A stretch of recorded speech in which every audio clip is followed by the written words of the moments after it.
Paolo Avellino at Kim Chiu pinagkaguluhan sa Dubai.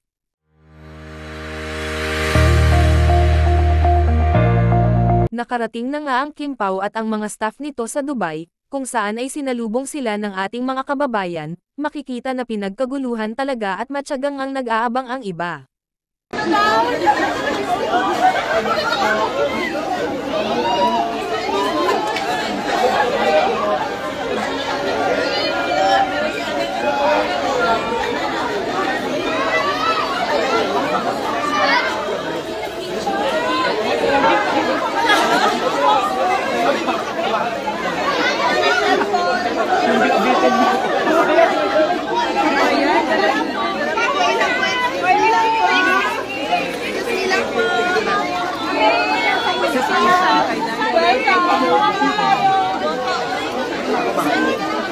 Kim, sali tayo sa especially for you, Kim.